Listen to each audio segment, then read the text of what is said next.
The Bengals have gone 28 seasons since winning a playoff game.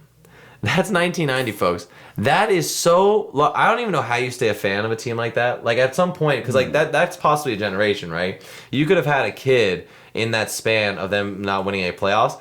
Would you, if you were a fan of a team like that, they had once in 1990, you had a kid during that time, would you try and make your kid a Bengals fan, or would you be like, you know what, just don't suffer, go cheer someone else on, go live a life? Yeah, I would tell them to go live a life. That's what I mean. Like, I feel if I were like, that's I would like, feel bad. Yeah. Welcome to the Chad Burn Show, brought to you by M. Chad Baldwin.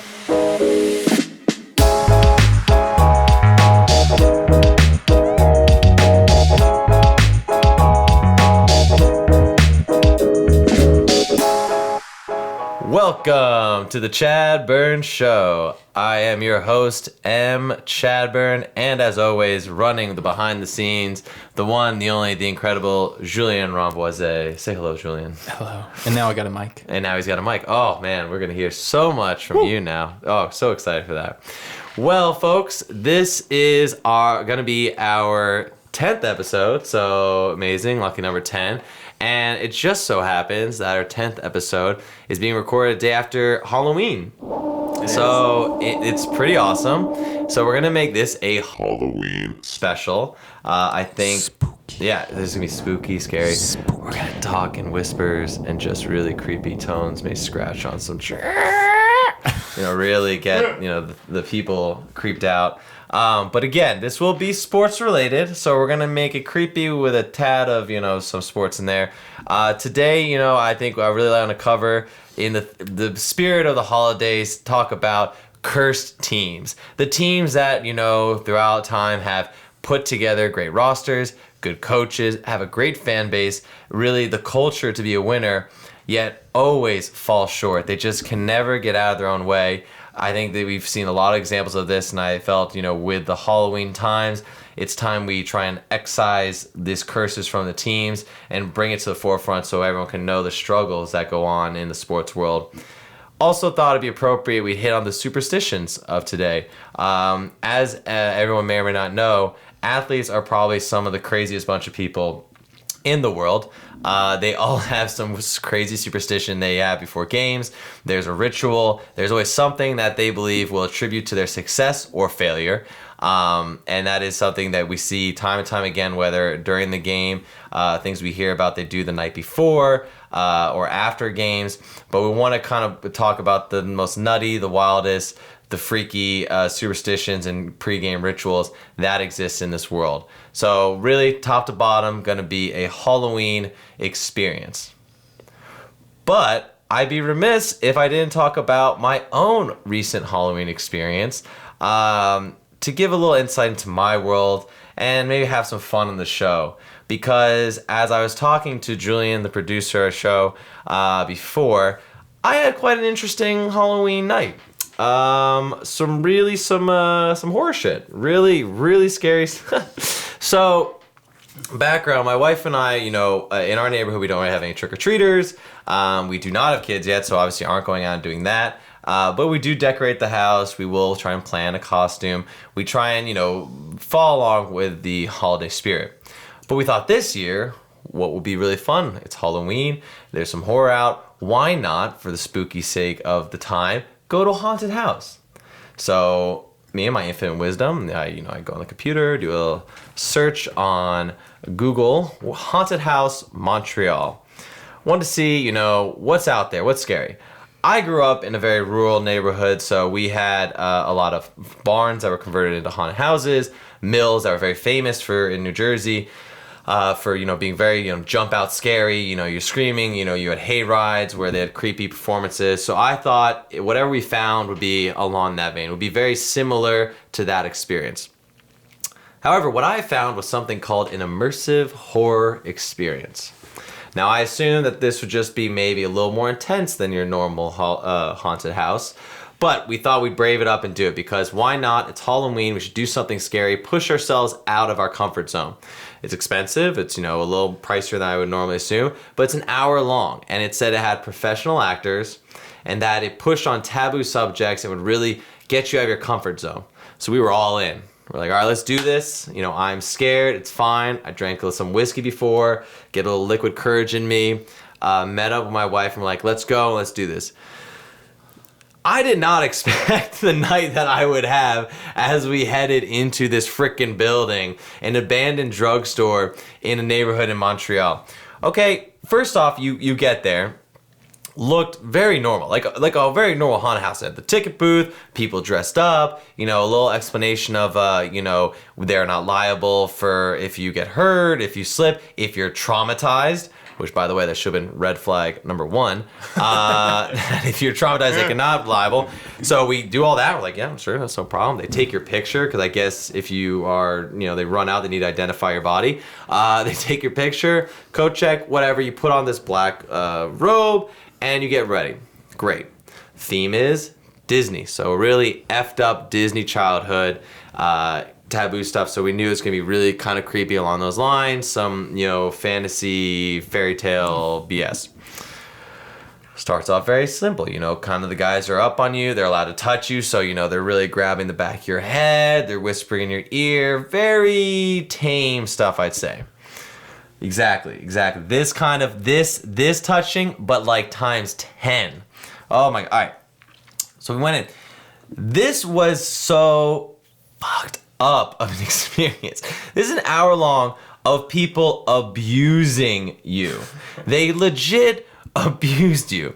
The first room you even go into is a giant fat dude in a diaper with a animal mask on.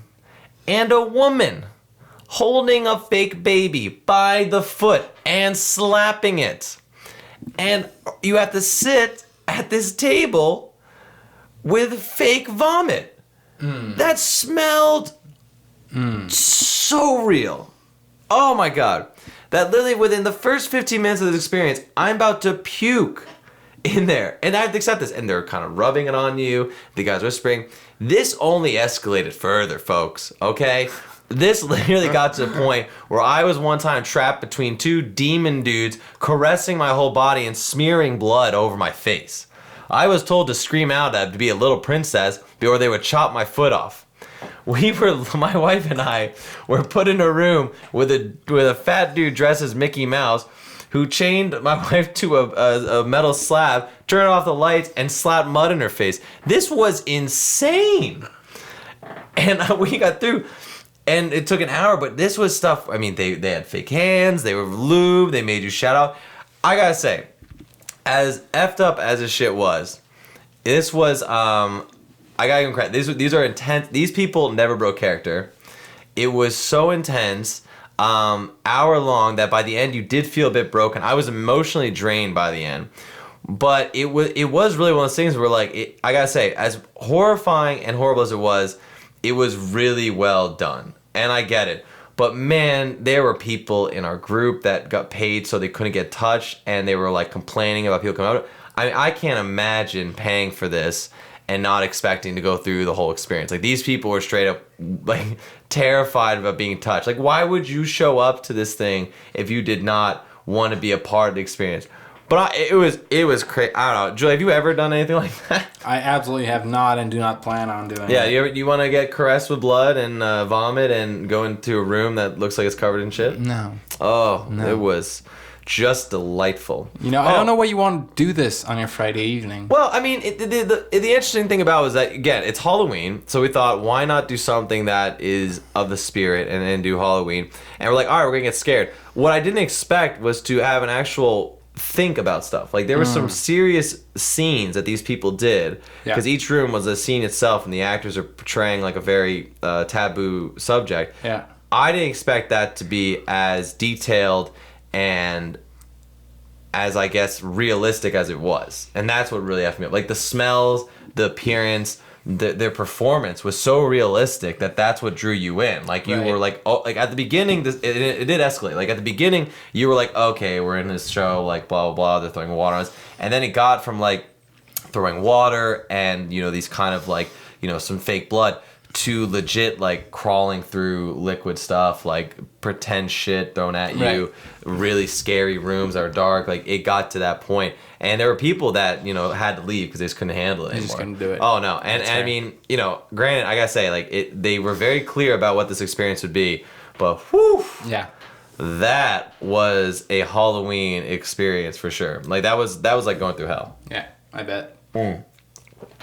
Absolutely terrifying. But my wife and I have a good story, and as I said, that's why I'm here to share, because I survived the ordeal and wanted to get that out of people. But whew, what a Halloween. Jules, how's your Halloween?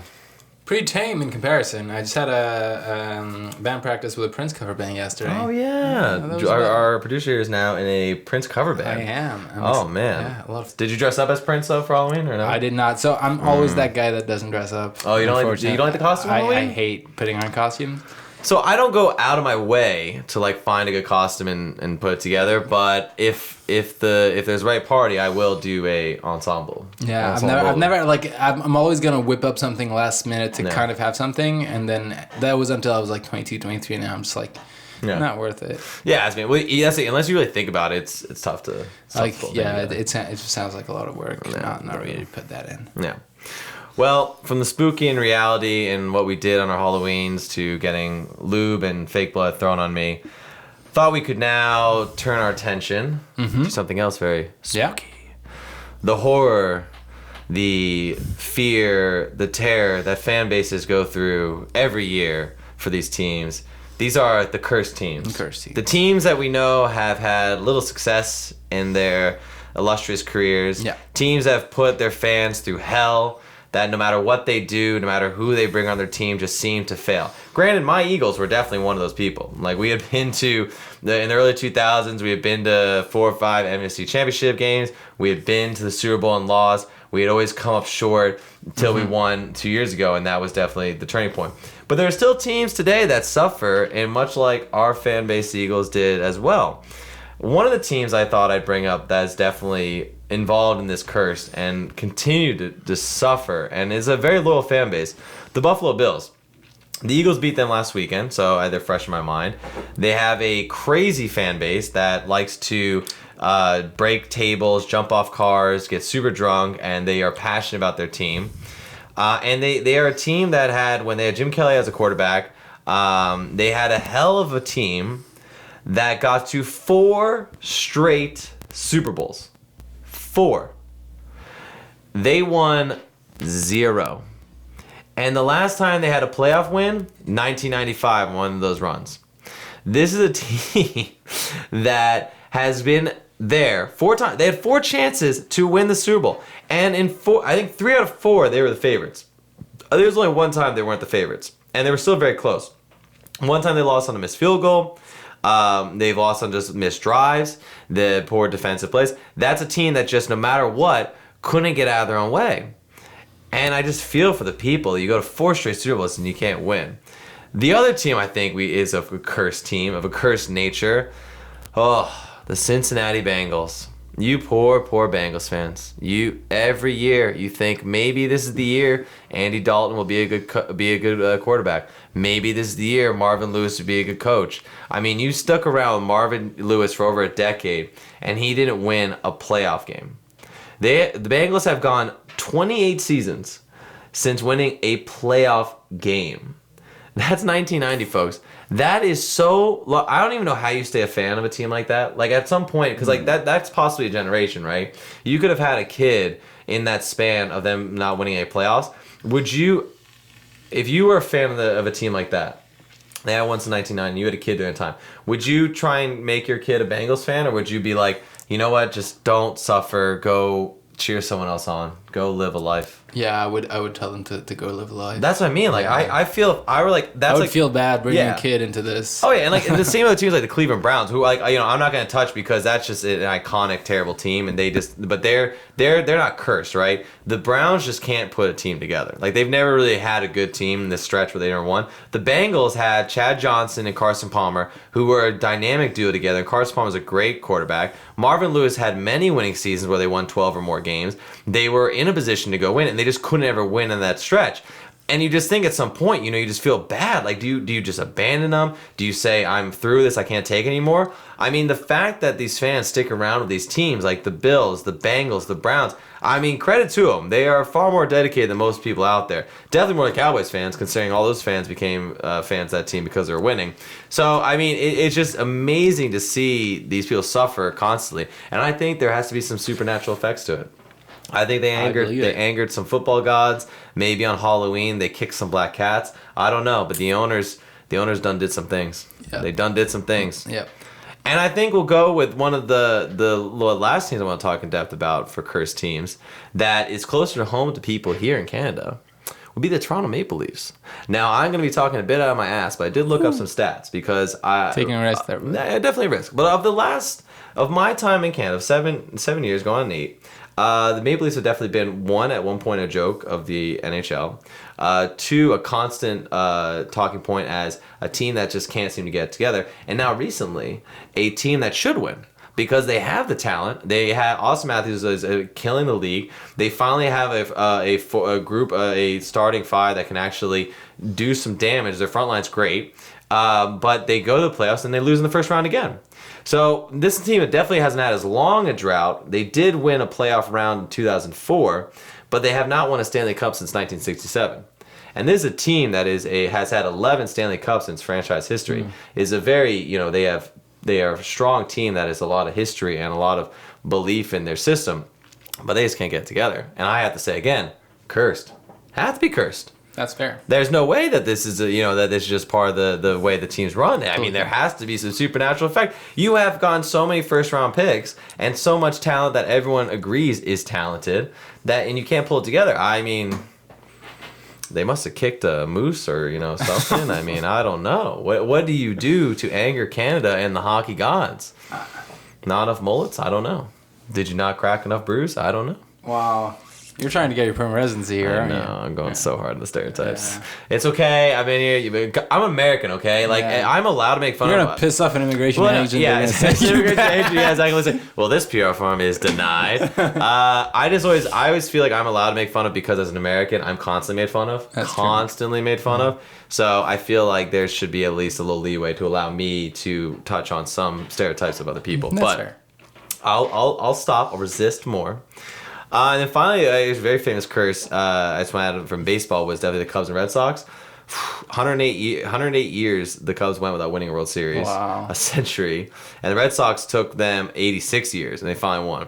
And the reason I didn't want to touch too much is because these teams somehow spread some holy water. They did some dance. They did something, and they finally won. And now the Red Sox, who couldn't win a World Series in 86 years, have won 4 in the last 12 years. Has been something like that. They started in 04. They won 04, 06, 10 or 11, and then 14, and then recently in 2018. So like they've won so many World Series now. So again, that's how you buckle down and somehow get the gods. That's a rain dance. That's a championship rain dance. Mm-hmm. So that's how you do it for that. And maybe this is a good segue. Maybe these cursed teams just were not following the superstitions right. Because as I mentioned, athletes are intensely superstitious. They are people that and I think it has to do with success, because they are so few that make it to this professional level, that I think at some point your psyche has to go, why am I here and not someone else who has similar gifts, right? Obviously it's talent, and that's how I always say it's God-given talent, it's hard work, you deserved it because you pushed yourself and got there, and you just had some freakish ability. But a lot of people also put it to like many people because they're religious, grace of God, or because I've done the same routine, or because I wear certain clothes, that's what's giving me that edge. So I thought it'd be fun to go through some interesting superstitions that were major throughout in both. I'm going to look at basketball, football, baseball, and tennis. And why these are some, I will let people think, but I think they're hilarious. This was actually great because Business Insider, a great site, put together the top 30 they found. I thought of a few like Nomar Garcia Parra, Rafael Nadal, some basketball ones like Jason Kidd, but they had some other great ones in here.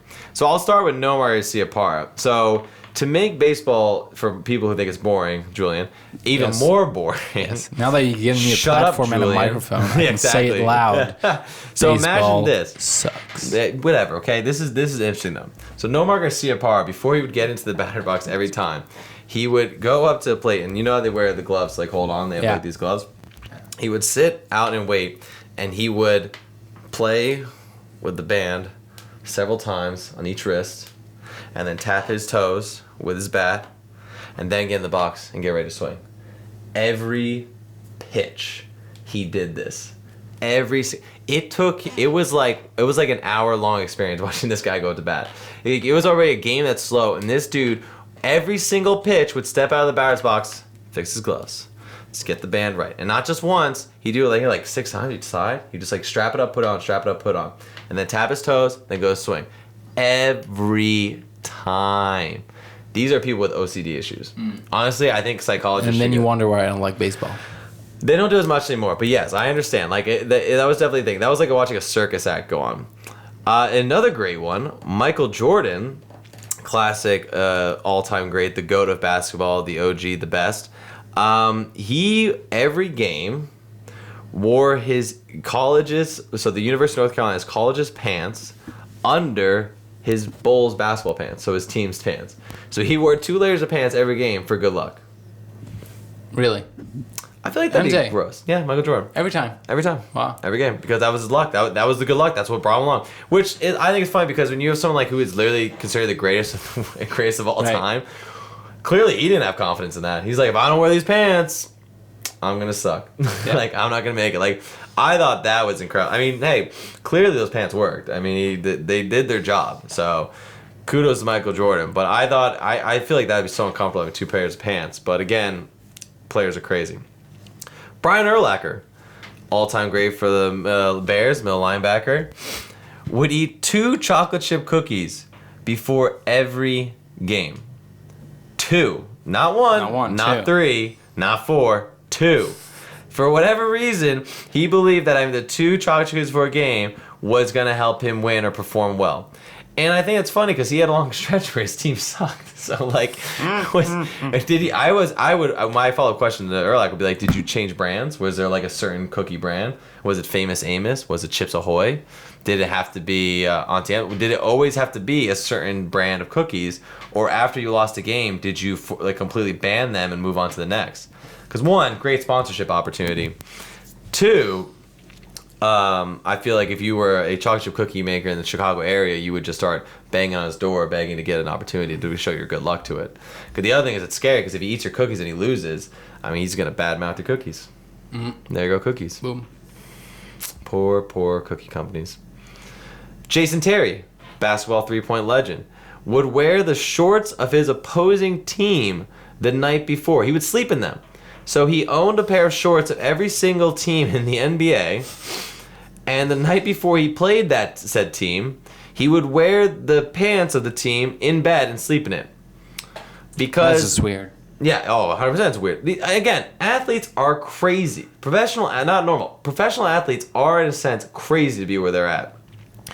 So, basically, the only way to really know your opponent is clearly to feel it on your junk. Because if they're not there, it's not going to feed into the rest of your body. Right. I mean, that's just how it goes. You need to have the energy of the player in there to get it going. Rafael Nadal, tennis legend, clearly second greatest of all time until he passes Federer with his trophies. Grand Slams. But Rafael Nadal, which is the cameras now no longer show it because he was so mad of how much criticism he got about it. Between every serve, would pinch his butt where his pants are. Yeah, you know this one. I mean, most people, it's funny. Where his pants were, based on the crack, like where you have a wedgie, he would pinch that, pull it out, and then rub his nose. So one, either loved the smell of his ass, possible, who knows, might have a thing for it, or as my dad famously used to tell me, believed he was storing some drug or like steroids in his butt crack, would pinch a little off, get a snort, and get ready for the next serve. Every time. And the thing is crazy. He got so mad by people doing that. Like, you will see if you watch the games, they don't film that anymore. Like, they'll avoid it. Like, they might show him like grabbing his nose, but they won't show on his butt anymore. Because I mean, granted, you're that good. Like, you have a little more leeway to get what you want. But yeah, he hated it so much that's why he had people take it away. So absolutely insane between every single serve. And then finally, on the bizarre and hilarious, Jason Giambi was a good baseball player. Played for many teams. One of them was the Oakland Athletics. And I believe of this time the Oakland Athletics, or was when he's with the Colorado Rockies. Whenever he would lose, or they would start going on a losing streak, Jason Giambi would get him and whatever teammates that would join him to wear gold thongs during the next game. Because again, something's wrong, gold thong will help. So they would all wear gold thongs underneath to try and change their luck. Wow. Because clearly, I'm curious why it had to be gold. I mean, thong alone, I mean, maybe just any thong but color, but it had to be gold. So money, I don't know.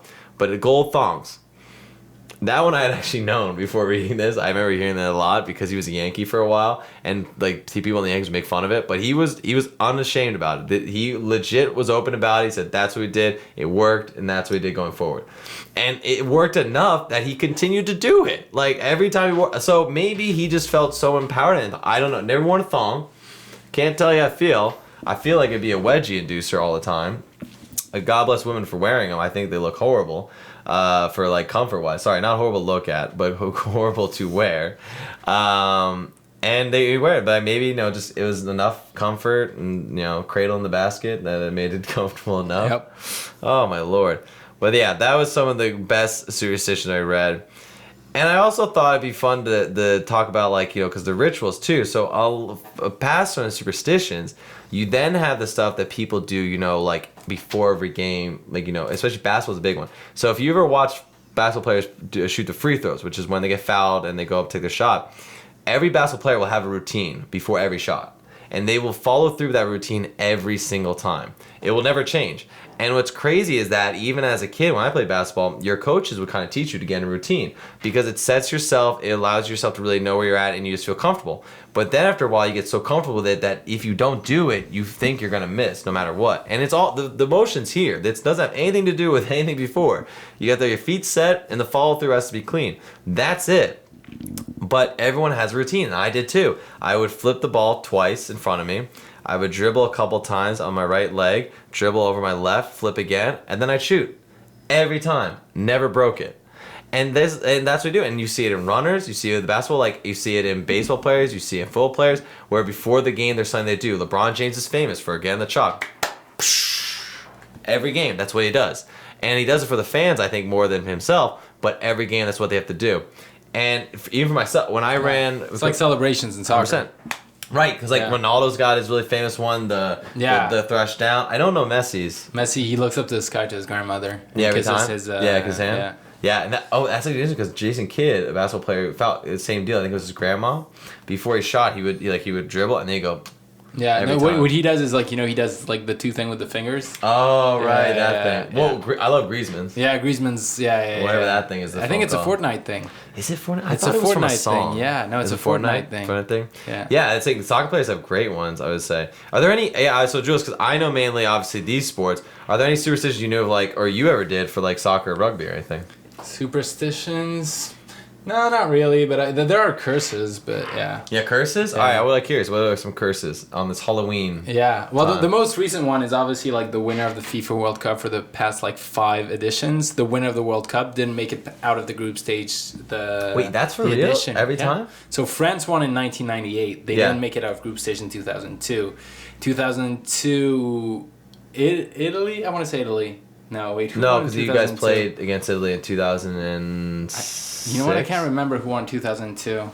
Whoever won in 2002 didn't make it out of the group stage in 2006. 2006, Italy won. They didn't make it out of the group stage in 2010. 2010, Spain won. They didn't make it out of the group stage in 2014. 2014, Damn. Germany won. They didn't make it out of the group stage in 2018. Damn, this was legit a curse. Yeah, on soccer as well. I think 2002 actually, Brazil won, but that was the one that broke. That was the one that wasn't cursed. But out of 5, it's 4 of them. Wow, that's crazy. It's crazy. constant. So Brazil Yeah. broke the curse, but they could still obviously there Still, exists yeah. a curse there. Yeah. What about in the major league, the major professional leagues in Like teams? yeah, teams. Like I guess what I say France. Tottenham Spain. hasn't won like the first. They haven't won the Premier League since the 1960s. Yeah. That's gotta hurt for them. But it's so Wow. competitive, but like still Yeah. 58 years. And they've had some good players too. Like have great that's players. a storied They have a great franchise. team. Yeah. It's Like they always it's a great wow, they franchise. can't get out of it. And they haven't had silverware in over 10 years. I don't know if Arsenal, but wasn't Arsenal one of those teams that like you always like they would say it's like they'll break your heart every year. Yeah. The same deal. They still kind of are. Yeah, no, like they Yeah. haven't broken it. I didn't know because I didn't know if they'd won recently to break that kind of curse. No, not really. Not really. They've had silverware, but they haven't won Like anything huge. anything huge. Because that thing is like you're not gonna go for that long without silverware in soccer. Because like there's always like four. Or Yeah, five, a lot of tournaments. You're competing for like 4 or 5 titles every year. And then they also have the ones that if you don't make like champions, you have like the kind of the other ones like Europa Yeah, or yeah. no, what's the one that if you don't make the Champions League, there's the other tournament. Is it Europa? Yeah, Europa League. Yeah. Yeah, the Europa League, and that's the other one. So I feel like there's a lot of opportunities. So even if you don't win, to get some silverware for yeah, sure. exactly. Yeah. Oh man, dude, that's like I feel it. And I am a little superstitious. Before every race, when I was running in track and stuff, I too had the same routine. I jogged the same way, and before the race, I would squat and I would do my little prayer thing and do my chest to lip bump and up to my grandma. And that's what I mean. I feel like there is something that is definitely inherent that I feel does help having these kind of routines and this ritual that allows you to get your mind right. But there is some craziness that I think we as fans and we as players and stuff, because we just can't accept when you have a good team and you lose, why you keep losing. You just want to you want to believe there is something else out there that could explain this horrible feeling you're having and why you just can't get past that. I mean, Paris has been like notoriously like over the past 5 or 6 years. for Champions League, yes. Champions League. Yeah, we haven't made it in the Final Four despite spending hundreds of millions of dollars. What was the quote recently I saw that someone told Neymar before leaving for PSG? He said, "You're going to a gilded prison" or something like that. A golden, yeah. I don't know who said that, but yeah, that's. It was one of the players told me, he's like, "You're going to a golden prison or something like that because like you're gonna have all this money, but you're not gonna win," and it's heartbreaking every year. Like twice it's happened where there's been comebacks for the biggest comebacks in the history of the Champions League. Some of the biggest comebacks. Right, That always yes. happens to us. We go right. and That we was win. who recently the last time you guys had Remontada against Yeah, Barcelona that was crazy. Every year in the quarterfinals something happens, and we never make it out of the quarterfinals. I feel your pain. I mean, that's the thing. Like I said, the Eagles recently won the Super Bowl, so I don't feel as attached to this curse anymore. But for the longest time, that was our team. Yeah. Like like same as like PSG would be like where we always had. We would have a team that'd be ranked, top 5 or top 2 in the league out of all conferences, and be like, this is the team that's going to win the Super Bowl, and somehow some other team would knock us out, like with a comeback, and that's how it goes. And that's what I mean. I think it is fun to believe in curses. It's fun to believe in these superstitions. I think the only time you get in trouble is when it takes over your life.